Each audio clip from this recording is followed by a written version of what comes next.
दोस्तों नमस्कार। हम अभी मिथिला हाट के प्रांगण में मौजूद हैं, जहां पर मैथिली वेब सीरीज नून रोटी का आज मौसम है। हमारे साथ है मोहन भंडारी। हम दोनों का यहाँ से गहरा लगाव है, गहरा रिश्ता है। हम लोगों ने क्रिकेट शब्द को इस तरह से प्रचारित किया और उसे फैलाया कि जिसके नतीजे में इस एरिया में उस शब्द का प्रचुरता से इस्तेमाल होता है और विभिन्न रूप में आपको देखने को मिलता है। जब तक मैदान था तो आपको मैदान के रूप में जो है ड्यूस बॉल का टूर्नामेंट देखने को मिला, और जब मैदान की संख्या घटती गई तो आज के डेट में जो है वो टेनिस का रूप ले लिया है। लेकिन क्रिकेट जो है वो बहुत ही फल फूल रहा है इस एरिया के अंदर। उसमें हम दोनों का बड़ा किरदार रहा है, क्योंकि जब दर्शक आते थे तो हम लोगों की बोली सुनकर वो बहुत ज्यादा प्रभावित होते थे। अभी विश्व कप भी चल रहा है और आज यहाँ पर मैथिली वेब सीरीज नून रोटी का प्रमोशन है, जिसमें हमारे एरिया के की जो जबान है मैथिली, उसको जबान में एक फिल्म बनाई गई है। और नून रोटी से संबंधित मैं एक बात बता दूं कि आज के युवाओं को इस चीज की कल्पना लग रही होगी कि ये क्या है, लेकिन आज से 3 दशक पहले या भंडारी जी को भी इस चीज का स्वाद चखा होगा। मुझे पूरा यकीन है कि नमक, मिर्चाई और सरसों का तेल के साथ रोटी का खाना और रोटी में चीनी और घी का मिश्रण के साथ खाना, फिर गुड़ को जो है वो आंच पर रख कर उसे पिघला कर उसमें रोटी लगाकर खाना, ये 3 तजर्बा जो है वो बहुत ही टेस्ट देता था व्यंजन में। उसी को प्रमोशन करने के लिए आए हैं। उसके अंदर देखिए कि क्या व्यवस्था रही होगी और अभी क्या है। तो हम भंडारी जी का स्वागत करते हैं। सबसे पहले नमस्कार आपको भी, और नमस्कार चाचा जी आपका 24 का चैनल है, और जो शायद इस समय उसको ऑपरेट कर रहे हैं जी, तो हम दोनों के मित्र हैं। वो भी अच्छे कमेंटेटर हैं, और हम आप भले ही हमारा सीनियर है, लेकिन वो अभी नए उदयमान कमेंटेटर कहा जाएगा। जनरेशन तो आएगा ना, तभी तो वो आगे बढ़ेगा। हाँ, बिल्कुल सही कर रहे हैं। तो रही नून और रोटी की बात, को मैंने अभी कुछ देर पहले आपसे चर्चा किया था कि मुझे इसका पूरा जो है ना अनुभव है। मैंने इसको खूब प्यार से खाए हैं, बहुत बढ़िया तरीके से अभी भी खाते हैं। मैंने आज भी अभी चर्चा किया था आपसे कि मैंने आज भी नून, तेल, मिर्चाई, रोटी, अचार खाए हैं, और हमको बहुत अच्छा लगता है। भले ही आजकल के युवा इसको नजरअंदाज करते हो, लेकिन मैं समझता हूँ ये नून रोटी का प्रमोशन इस समय होने वाला है। ठीक है, उस फिल्म को देखने के बाद इन लोगों का विचार कुछ न कुछ बदले, तब्दीली हो जाएगा। बदलते माहौल में जो है अभी के युवाओं को इस चीज का परिचय नहीं होगा।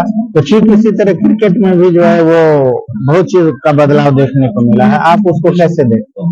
हाँ, बिल्कुल सही बात है। पहले हमने देखा था कि जो छोटे छोटे बच्चे भी थे, ठीक है, उसमें या आप उसको छोड़ दीजिए, हम आप जिसमें शुरुआत किया था पहले शुरुआत में, उसमें ये बांस का जो जड़ होता था, हाँ वही बोलते हैं उसको मैथिली भाषा में। ठीक है, और चूंकि मैथिली का प्रमोशन चल रहा है तो हम मैथिली में भी इसको थोड़ा समावेश कर रहे हैं हिंदी में।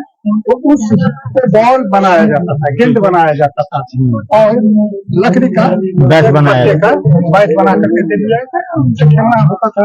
और उससे खेलते खेलते उसको लेजर नहीं आया, और उसको खेलने के बाद हम लोगों ने खेलना शुरू किया था। उसके बाद अब आ गए हैं टेनिस। अब जो टेनिस हुआ है, तो टेनिस हमारी और आपकी जो है कोसों कोस का रिश्ता है, नाता है, ऐसा कहा जाना चाहिए। इसलिए मैंने कहा कि अभी हम आप उस मैच की भी कमेंट्री कर लेते हैं, इसीलिए। बाकी खेल हम लोग उसका कोई अंदाजा नहीं है सही से, और न उसके तरफ हम लोग आकर्षित होते हैं। पैसा थोड़ा सा है, या एक मनोरंजन के लिए हम लोगों ने कमेंट्री का जो सिलसिला है उसको बढ़ाते हैं इसमें आने के बाद। एक बात यह है, विश्व कप जब शुरू हुआ था तो हमको जैसा अंदाजा लग रहा था कि नंबर 1 पर इंग्लैंड रहेगी, नंबर 2 पर जो है न्यूजीलैंड रहेगी, नंबर 3 पर पाकिस्तान और नंबर 4 पर भारत। ये 4 टीम जो है वो सेमीफाइनल तक पहुंचेगी। लेकिन उसमें मैंने एक बात कहा था कि इंग्लैंड ने जिस तरह के क्रिकेट का इजाद किया है अभी के दौर में, टेस्ट क्रिकेट का, वो उस लय को पूरी तरह से बरकरार रख पाएगी कि नहीं, लेकिन उसने तो हकीकत में लय नहीं रख पाया। आज कुछ रिदम दिखा है, लेकिन चूंकि वो लखनऊ का पिच का आइडिया मुझे नहीं है, इसलिए मैंने जो है उस पर बात नहीं की है। देखते हैं इसको किस नजर से देखते हैं आज के मैच को। असल में मैंने जो कुछ समय पहले या आज के जो कमेंटेटर थे उनको मैंने सुना, उन्होंने कहा कि ये लाल मिट्टी है, खास करके लखनऊ की पिच जो है। और जब गेंदबाजी चल रही थी तो उस समय जिस तरीके से भारतीय बल्लेबाजों ने, ओपनर ने खास करके शुरुआत की है पिछले 5 मुकाबले में, आज बिल्कुल विपरीत बल्लेबाजी हो रही थी। आपको मैं बताऊं कि 101 गेंद खेलने के बाद रोहित शर्मा ने 87 रन बनाए, जबकि 101 गेंद खेलने के बाद रोहित शर्मा का आप समझ सकते हैं कि 100-150 प्लस रन तो होते हैं। लेकिन आज जिस तरीके से पिच बिहेव कर रहा था, कमेंटेटर ने जो बोल रहे थे वहाँ पर, मोहम्मद कैफ थे, गंभीर थे या बहुत सारे और कमेंटेटर थे, इरफान पठान भी थे, तो वो बता रहे थे कि पिच का बिहेव जो है आज ठीक नहीं है, क्योंकि लाल मिट्टी है और गेंद जो है फास्ट बॉलर को भी जो है तो स्विंग कुछ मिल रही थी और स्पिनर जो था उसको भी गेंद को कुछ टर्न कराने में ज्यादा सफलताएं मिल रही थी और गेंद फंस करके जा रही थी बल्लेबाज के पास, जिससे इसको खेलना बहुत मुश्किल हो रहा है। इस पॉइंट ऑफ व्यू से आपने मैच देखा, मैं नहीं देखा हूँ, तो ऐसा लगता है कि सेकंड इनिंग भी बहुत ही टफ होने वाला, लेकिन शास्त्री ने जो है वो बटलर के डिसीजन पर जो है वो सवाल किया, तो नासिर हुसैन ने जो जवाब दिया उसके मुताबिक डिसीजन जो है वो सही था इंग्लैंड का, जैसा उन लोगों ने अपनी बात रखी है। तो ये हुआ आज के मैच के पॉइंट ऑफ व्यू से। एक चीज और हमने जो है अपने वीडियो में कहा था कि इस बार बाएं हाथ के बॉलर और बाएं हाथ के बल्लेबाज जो है वो उनका क्रेज रहेगा और वो देखने को मिल रहा है। क्या वो तो मैं देख रहा हूँ, मैंने इंडिया को छोड़ दिया है, अगर छोड़ दिया जाए तो अगर किसने एकमात्र किया था तो दे रही जो लेफ्ट हैंडर बॉलर है, बेहतरीन बॉलिंग किया है। पिछले एशिया कप हुआ था उसमें भी उन्होंने शानदार प्रदर्शन किया था। और रहा जो यहाँ पर बिहार तो नहीं कहेंगे हम, भारत के एक और लेफ्ट हैंडर बल्लेबाज थे ईशान किशन, जिनको बेंच पर बिठाया गया है। अगर उनको इसमें शामिल किया जाता तो थोड़ा बेहतर परिस्थिति बन सकता था, यानी वो भी रन बना सकते थे। इसलिए कि जिस तरीके से इंग्लैंड के बॉलर ने कम से कम भारतीय बल्लेबाजों को बॉलिंग की है, उनको कोई एक ही ओवर में बार बार जो है ना, जैसे स्ट्रोक रोटेट होता है, एक लेफ्ट हैंडर आ गया, एक राइट हैंडर आ गया, तो गेंदबाज को दिमाग लगाने होते, दोनों गेंदों को चेंज करने के लिए जो है अलग अलग अपनाना पड़ता है। लेकिन यहाँ क्या है, सीधे सीधे जहने हाथ के बल्लेबाजी को गेंद कर रहे हैं, तो उसमें थोड़ा थोड़ा अंतर ये होता है कि इनकी कमजोरी क्या है, इन बल्लेबाजों को उस आधार पर उसने गेंद की। जैसे कि अभी सेटनर है विकेट कीपर, बाएं हाथ के स्पिनर, जेनसन अफ्रीका के, शहनशाह अफरीदी पाकिस्तान के, तो ये तीनों ऊपर से 3 नंबर तक है, इन लोगों ने सबसे ज्यादा विकेट लिया बाएं हाथ पे लिया है। और रन बनाने में आप देख लीजिए तो डेविड वार्नर कल आए थे जो खेलने के लिए, हेड वो कॉनवे, रचिन रविंद्रा, उसके बाद मालन, ये सारे जो लेफ्ट हैंडर का जो है स्कोर बेहतर हो रहा है। तो जैसा मैंने कहा था वो सही साबित हो रहा है। वैसे अभी जो मैच कुछ बचे हुए हैं और अभी भी हमको लगता है कि आज अगर डिसीजन कहीं इंग्लैंड जीत जाती है, क्योंकि हम लोग तो कमेंटेटर उस पॉइंट ऑफ व्यू से बात करेंगे, तो उसमें जो है कुछ परिवर्तन आ जाएगा, अगले कुछ मैच में परेशानी हो सकती है किसी को, भारत को नहीं किसी को हम केवल आज ही के मुकाबले को लेकर करते हैं। अगर इंग्लैंड आज एक मुकाबला जीत भी लेता है तो मैं समझता हूँ कि ये विश्व कप में अब तो बना रहा, मैं समझता हूँ कि बहुत ज्यादा मुश्किल होगा। इसीलिए क्रिकेट वैसे अनिश्चितताओं का खेल है, लेकिन ऐसा नहीं है। जिस तरीके से प्रदर्शन हुआ इंग्लैंड का अभी तक ओवरऑल, आज के मुकाबले को अभी तक छोड़ दिया जाए हाफ महीने को, लेकिन मैं आज को नहीं क्यों छोड़ू।